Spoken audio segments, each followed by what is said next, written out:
Nicolas Dupont-Aignan. Dites-nous, qu'est-ce que vous pensez déjà de tout ce qui se passe là? Moi, déjà, j'ai une question à vous poser. Qu'est-ce que vous pensez? Déjà, bonjour. Merci. Bonjour d'abord. Bah, merci, c'est vrai, c'est déjà important. Merci. Qu'est-ce que vous pensez? Parce que là, je viens de voir, il y a 200 donc, personnalités d'Internet qui appellent à voter pour le Front Populaire. C'est quand même, c'est incroyable. C'est ce que je disais, moi, sur les footballeurs. Je disais que Marcus Thuram appelle à voter contre le Rassemblement National. C'est son droit, mais je ne comprends pas qu'il n'appelle pas à voter contre le Front Populaire aussi. Je n'ai pas compris. Qu'est-ce que vous pensez de ces personnalités d'Internet qui appellent à voter pour le Front Populaire? D'abord, ça c'est l'écume de la vague. Je vais vous répondre là-dessus. Oui. Ils ont une indignation à géométrie variable. On a l'impression de perroquets qui récitent des trucs complètement dépassés. Moi, ce que je crois, j'écoutais monsieur Signor, ils ont toujours pas compris ce qui se passe. C'est pas simplement Emmanuel Macron, c'est pas simplement les 5 dernières années, c'est 20 ans de mépris absolu pour le peuple, c'est 20 ans de pillage du pays au profit d'une oligarchie, c'est 20 ans de souffrance populaire.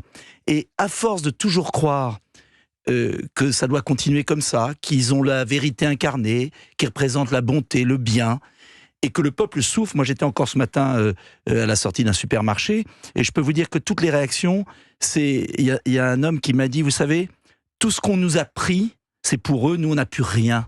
On n'a plus rien dans le porte-monnaie pour manger. C'est qui eux? Ce sont les hommes politiques? Ce sont les... C'est un système économique, un désordre et une injustice.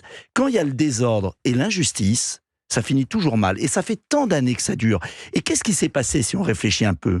En 2017, Macron, c'était la réunion de tous ceux qui avaient échoué, de droite et de gauche.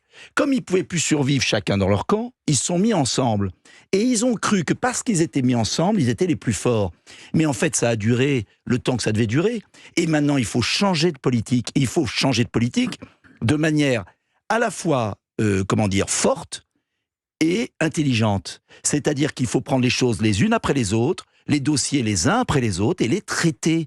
Quand vous ne traitez pas les problèmes, ça pète à la figure. Il va falloir le faire sur la sécurité, sur l'immigration, sur le pouvoir d'achat, sur la justice, sur l'école, sur l'hôpital. Ça ne va pas être facile, mais on peut le faire. Et c'est une révolution, ce qui se passe. Moi, j'attends ça depuis que j'ai quitté l'UMP en 2008. Après l'affaire, vous savez, traité de Lisbonne, le peuple français vote. Parce que pour moi, le départ est là. Le peuple français a voté en 2005. Il a voté. Et la classe politique, et c'est là où j'ai quitté Nicolas Sarkozy, a fait voter par le Parlement ce que le peuple avait rejeté. Ça a été la cassure. Et ça date de là.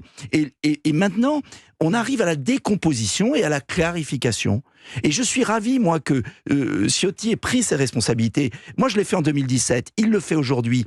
On va créer une grande coalition. C'est extraordinaire. Vous en êtes où, vous, aujourd'hui, d'ailleurs? Et moi, je soutiens de toutes mes forces la coalition. Je l'attends. J'ai subi ce que Ciotti vit en ce moment. Je l'ai subi au second tour de 2017. Vous avez pris des places de parking? Oui. Plaisanter. Quand j'ai appelé à voter Marine Le Pen, qu'est-ce que j'ai pris dans la gueule? Mais tout le monde sait que Marine Le Pen, c'est pas Jean-Marie Le Pen. Tout le monde sait que c'est pas... Faut arrêter ce cirque quand j'entends ça à l'extrême. Vous l'avez eu, Jordan Bardella, au téléphone ou Marine Le Pen? Oui, je l'ai eu, bien sûr. Ils vous ont dit quoi? On a parlé. Compte sur vous. Mais c'est pas la question de compter sur... Alors, c'est important.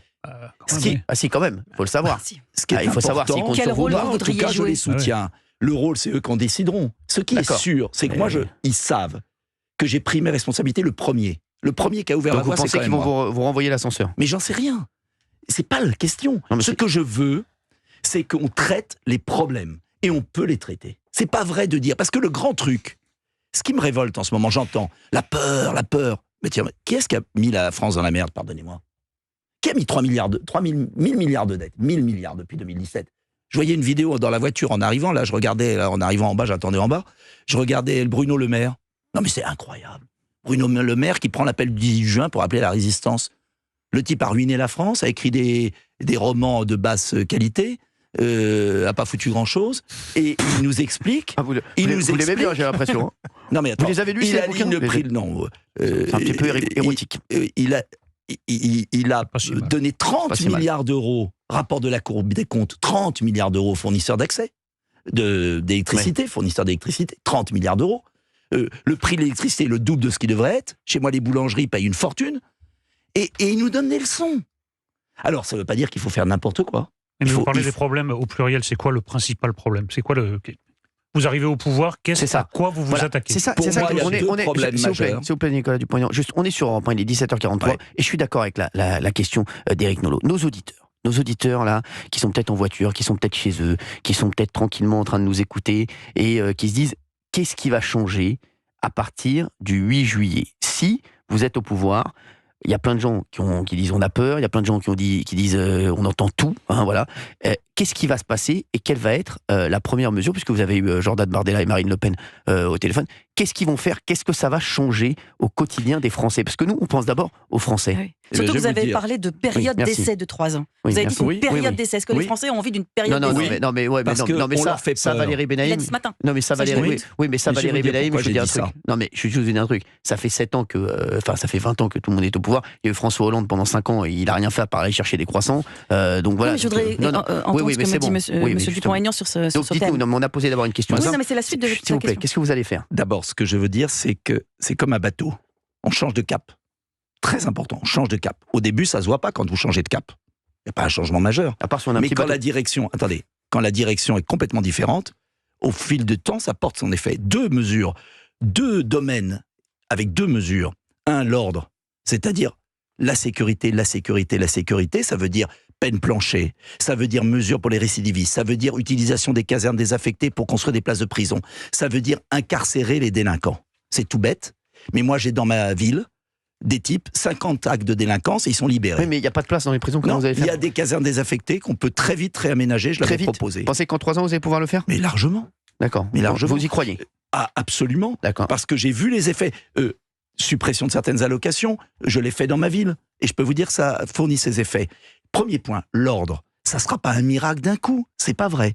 Ça sera un changement radical de politique. Et puis le deuxième point, c'est quand même un peu plus de justice. Le pouvoir d'achat et produire en France. Il faut à la fois quand même alléger la souffrance des Français, et c'est la TVA, la baisse de la TVA sur l'essence, le tarif de l'électricité, revenir à une tarification nationale. Il y a 2 pays qui l'ont fait. Ils ne sont pas sortis de l'Europe, c'est le Portugal et l'Espagne. On produit à 40 € le mégawatt, on vend au boulanger, là mon boulanger, hier, 180 € le mégawatt. Juste Nicolas Donc Dupont-Aignan. ça, ce que je veux dire, c'est concret. On peut le faire. Après, Qu'est-ce que vous allez il va faire quoi avec falloir les assainir OQTF? le budget. Avec les OQTF, vous allez faire quoi? Ah bah pas facile les OQTF, bah parce oui, qu'il va parce falloir que- négocier avec les pays d'accueil. Exactement. Suppression de certains visas, de certaines aides, en fonction des résultats. Ça va pas être facile. Oui. Et moi, je vais pas vous dire, j'ai jamais dit qu'on pouvait tout faire d'un coup. En revanche, ce que je vous dis, c'est qu'il y a des mesures évidentes. Une autre mesure, les fausses cartes vitales. Ouais. Il y a eu 10 rapports parlementaires. J'ai écrit un livre où va le pognon, j'ai tout détaillé. C'est des rapports de gens modérés de gauche, de gens modérés de droite, de sénateurs. On peut mettre un système de vérification. C'est 10 milliards d'euros dans la nature. On récupérera pas 10 milliards la première année, bien évidemment. Mais si on récupère 10%, 1 milliard, et qu'on le redonne sous la forme de baisse de TVA sur l'essence, c'est pas mal. Donc, il y a tellement de choses à faire.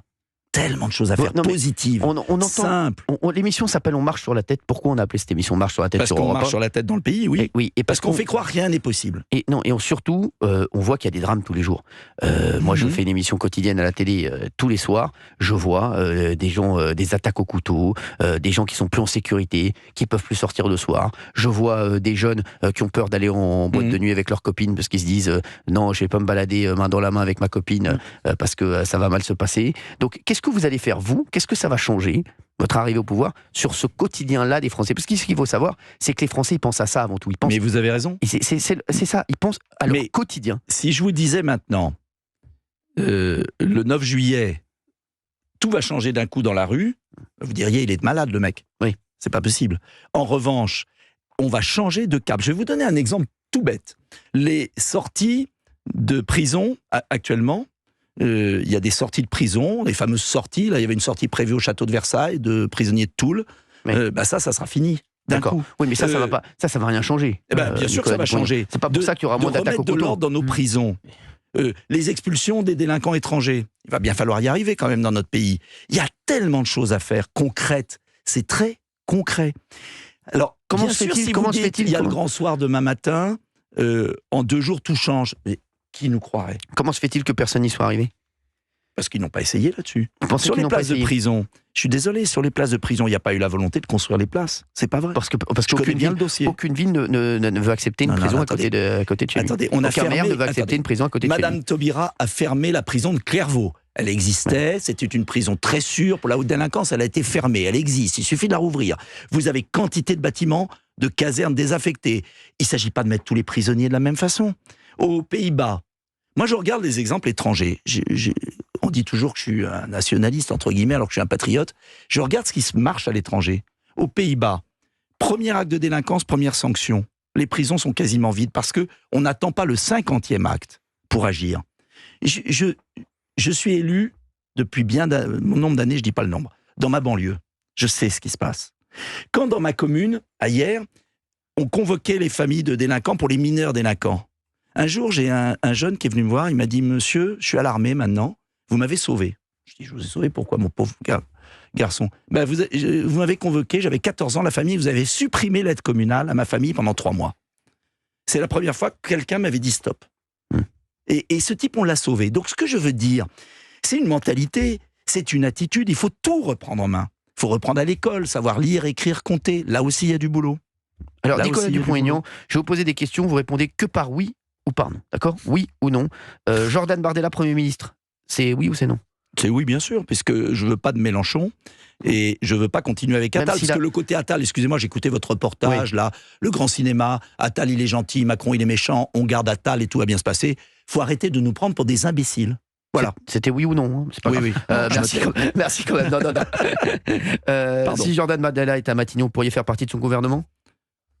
S'il le souhaite, oui. Oui, on l'a senti. On l'a senti. En tout cas, j'aimerais faire quelque chose.